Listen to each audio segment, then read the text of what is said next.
Super bonda is ready. ஆமாம், super. நீங்களும் செஞ்சு பாருங்கள், நல்லா இருக்கும். சாப்பிட்டு பாருங்கள். இப்படி பாருங்கள், இப்படி போகணும். வீட்டில் ஓர்படி விருந்தாளி வந்திருக்காங்க, அவங்களுக்காகவும் இருக்கட்டும் ஒன்று தான் அப்படின்னு சொல்லி. என்ன பண்ண போகிற இப்போ? வெஜிடபிள் போண்டா பண்ண போகிறேன். ஏன்? ஓர்படி வந்திருக்கா. ஓ, ஸ்பெஷலாக ஓர்படிக்காக நிறையாவும் இருக்கு, அதனால சூடாக போடலாமேனு வெஜிடபிள் போண்டா போட போகிறேன். வேணா இழுத்து விட்டுக்கிற வேலையை. பரவாயில்ல பரவாயில்ல. சரி, இப்போ எப்படி நம்ம வெஜிடபிள் போண்டா போடுறதுன்னு பார்ப்போம்மா? ஓகே. சரி, நீ சொல்லு, நான் ஒன்று ஒன்றா எடுக்கிறேன். ஓகே. சரி. உருளைக்கிழங்கு 2 சின்ன உருளைக்கிழங்கு, ஒரே ஒரு குட்டி தக்காளி, வெங்காயம் 1, இஞ்சி பூண்டு விழுது கொஞ்சம், பச்சை மிளகாய் 1, கருவேப்பிலை கொத்தமல்லி கொஞ்சம், அப்புறம் பீன்ஸு, கேரட்டு, இருக்கிற காய் என்னென்ன, அந்த முட்டைக்கோஸ், பட்டாணி, கார்ன் என்ன வேணால் போட்டுக்கலாம். போட்டுன்ட்டு ஒரு சொல்லணுங்க. சொல்லு. இந்த மாதிரி கடுகு வெடிச்சதும் எண்ணெயை ஊற்றி கடுகை போடவும், பிறகு வெங்காயத்தை போட்டு. நார்மலாக நீ பேசு. வெங்காயத்தை போடுங்க.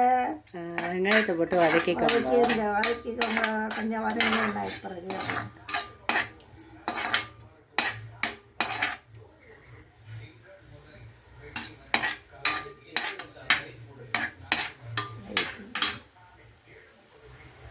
பூண்டு இது போடணும். வருதா சவுண்டு? வருது வருது.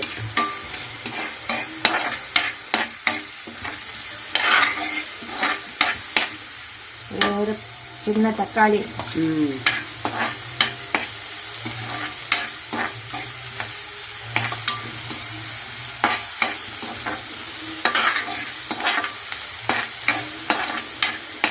காய், உருளைக்கிழங்கு, பீன்ஸு, கேரட், கோஸு, என்னென்ன காய் இருக்கோ அதெல்லாம் போட்டுக்கலாம். சரி. போட்டு உருளைக்கிழங்கையும் போட்டுட்டு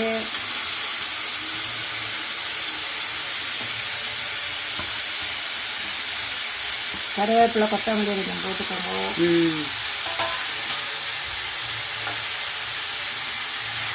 கொஞ்சம் வதக்கிக்கோங்க.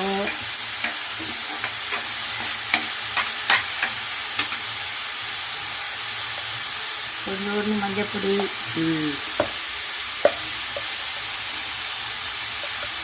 கொஞ்சோண்டு காரப்பொடி ஊற்றிட்டு உப்பு போடணும்.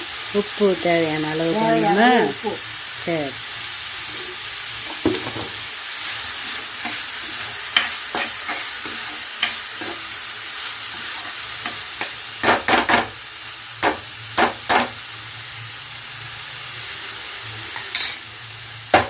மூடி வச்சுட்டு ஒரு விசில் விட்டுட்டு ஆஃப் பண்ணிடணும். ஓகே. இந்த வெந்தது ஆறினதுக்கு அப்புறமா அதை உருண்டையாக உருட்டி ஒரு தட்டில் வச்சுன்ட்டு அதுக்கப்புறமா மாவு கரைச்சிக்கணும். ஒரு கப்பு கடல மாவு எடுத்துட்டாக்க 2 ஸ்பூன் அரிசி மாவு போட்டுக்கலாம். போட்டுட்டு கொஞ்சோண்டு காரப்பொடி போட்டுட்டு சோடாப்பூ கொஞ்சோண்டு போட்டுட்டு மிக்ஸ் பண்ணிக்கணும். உப்பு கொஞ்சம் போட்டுட்டு மிக்ஸ் பண்ணிடணும். நல்லா திக்காக கொஞ்சம் மிக்ஸ் பண்ணிட்டாக்கா போட்டுட்டு இந்த உருண்டையை பிடிச்சி வச்சுருக்கேன். என்ன உருண்டை பிடிச்சி வச்சுருக்கீங்க? அது போட்டாச்சு. ஏற்கனவே நான் அந்த இதெல்லாம் வெஜிடபிள்ஸ் எல்லாம் போட்டு உருண்டை வதக்கி வச்சுருக்கிறது, உருண்டை பிடிச்சி வச்சுருக்கோம். எண்ணெய் காஞ்ச உடனே போட்டு எடுக்கணும். வெஜிடபிள்ஸ் வதங்கினதை எடுத்து உருட்டி வச்சுருக்கோம் இல்லையா, அதை எடுத்து மாவில் போட்டுக்கலாம்.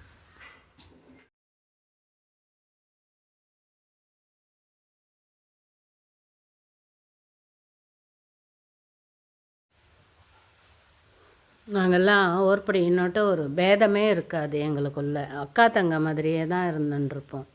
நான் இங்கே ஒரு கல்யாணத்துக்காக வந்தேன். கல்யாணத்துக்கு வந்தவரை நீ இப்போ போகக்கூடாது அப்படின்னு சொல்லிவிட்டு என்னை இங்கே தங்க வச்சுட்டாங்க. அதனால் சரி ஒரு 4 நாள் இருந்துட்டு தான் போகணுன்னு ஒரே பிடிவாதம். அதனால் சரின்னு இருந்துட்டேன். அவளோட ஜாலியாக என்ஜாய் பண்ணின்னு இருக்கேன். நாங்கள் 8 பேர் ஓர்படிகள், 2 பேர் நாத்தனார். 10 பேருமே ஒரு இதுவே இல்லாமல் இதாக தான் இருப்போம். அக்கா தங்க மாதிரி தான் இருப்போம். எல்லாருமே அண்ணா தம்பிகளும் அவ்வளோ ஒத்துமையாக தான் இருப்போம் எங்கள் இடத்துல. இப்போ போண்டா ரெடி ஆகின்ருக்கு சுட சுட மழைக்கு. செஞ்சு பாருங்க எப்படி இருக்குது அப்படிங்கிறத கமெண்ட்டில் சொல்லுங்க. Super bonda is ready. ஆமாம், சூப்பர். நீங்களும் செஞ்சு பாருங்கள், நல்லா இருக்கும். சாப்பிட்டு பாருங்கள். இப்படி பாருங்க இப்படி போகணும். போண்டா உண்மையிலே ரொம்ப சாஃப்டாக சூப்பராக இருந்தது, டேஸ்டியாக. நம்மளுக்காக ஒருத்தர் ஆசையாக பண்ணி கொடுக்கறதே அதோட டேஸ்ட்டே டபுள் மடங்காக ஆகிடும். அதுவும் ஓர்படி கையால் சாப்பிட்டது இன்னும் ரொம்ப சந்தோஷம். நாங்கள் நல்லா சாப்பிட்டு என்ஜாய் பண்ணோம் மழைக்கு. நீங்களும் பார்த்து சாப்பிட்டுட்டு கமெண்ட்டில் சொல்லுங்கள் செஞ்சு பார்த்து. தேங்க்யூ. அதுக்கப்புறமா கொஞ்சம் மழை விட்டதும் மாடியில் போய் நாங்கள் பூ பறிச்சுட்டு வந்தோம். ஜாதி மல்லி நிறைய பூக்கிறது. அதே மாதிரி கொய்யா மரம் இருக்குது. கொய்யாக்காவும் நிறைய காய்ச்சிருக்கு. அணில் கடிச்சு கீழே போட்டு வச்சுருக்கு. காய் சின்னதாக தான் இருக்கா மாதிரி இருக்கு, ஆனால் சாஃப்டாக செங்காயாக ரொம்ப டேஸ்டியாக இருந்தது. அதை பறிச்சுன்னு வந்தோம். எனக்கு இந்த பூ பறிக்கும்போது ரொம்ப திருவண்ணாமலை மிஸ் பண்ணுற மாதிரி இருந்தது. திருவண்ணாமலை ஆற்றுல அவ்வளோ பூ பூக்கும், இஷ்டத்துக்கு பூக்கும். ஒரு மக்கு ஃபுல்லாக பூக்கும். பறித்து ஒரு நாள் தொடுக்கவே முடியாது. தொடுக்க முடியாமல் அப்படியே கும்பலாக சாமி மேலே போட்டு வைப்போம். அந்த மாதிரிலாம் பண்ணுவோம். அதுக்கப்புறம் அந்த கொய்யாக்காய், முருங்கைக்காய், பூ எல்லாத்தையும் பூவை தொடுத்துட்டு அதுக்கப்புறம் கொய்யாக்காவை கட் பண்ணி உப்பு காரம் போட்டு அதை சாப்பிட்டோம். ரொம்ப ஜாலியாக இருந்தது. அம்பத்தூர் வந்து எனக்கு ரொம்ப சந்தோஷம். எங்கள் ஓர்படி ஆற்றுல பூ பாருங்க எவ்வளோ அழகாக கட்டி வச்சுருக்கு. இதே மாதிரி எனக்கு கடையில் வாங்குகிற பூவே பிடிக்காது. இந்த மாதிரி ஆற்றுல பறித்து கட்டினா தான் பிடிக்கும். நெக்ஸ்ட் வீடியோவில் உங்களை நான் பார்க்குறேன். தேங்க்யூ ஃபார் வாட்சிங். சப்ஸ்கிரைப் பண்ணுங்க, ஷேர் பண்ணுங்க, கமெண்ட் பண்ணுங்க.